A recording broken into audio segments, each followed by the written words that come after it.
これです。これ。で、陸上。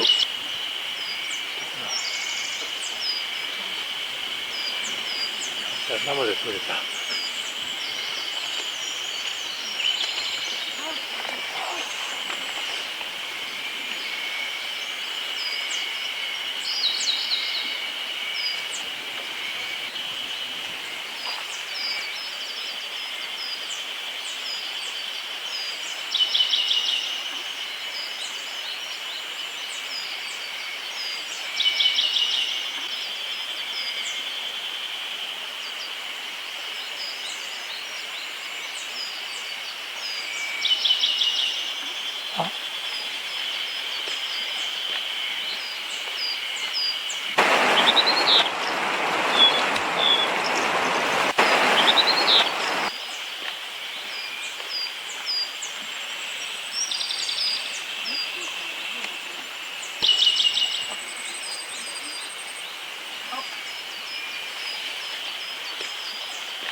蜂ばっか集中してるとこれがあるんだよな。全部4作見えてる。茶色い。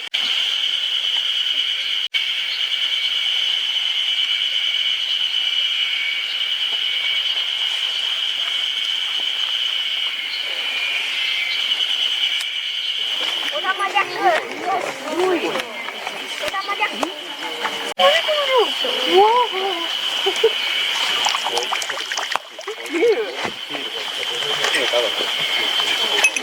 入りすぎた。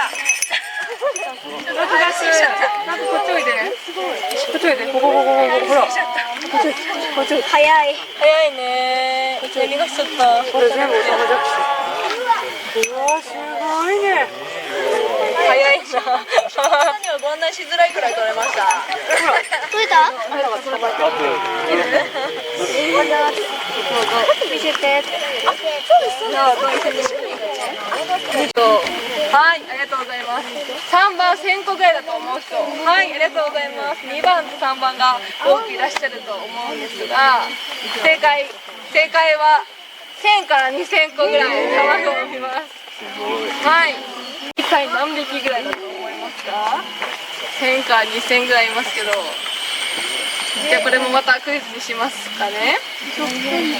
1番100匹ぐらい、2番50匹ぐらい、3番10匹ぐらいいきますよ。はい、じゃあ1番の100匹ぐらいだと思う人。はい、ありがとうございます。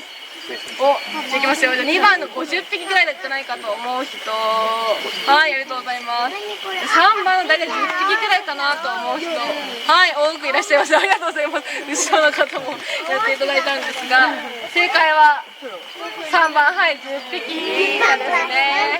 もう大体2、3匹ぐらい残ったら、大体2匹のペアから子供生まれるので、2匹か3匹残れば個体数維持される。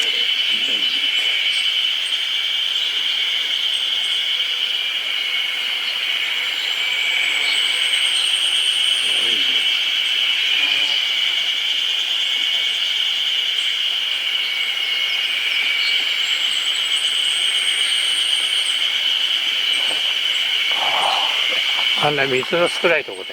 ねえ、でもそこ作った水溜まってきましたね。掘ったとこ。上です。かなり。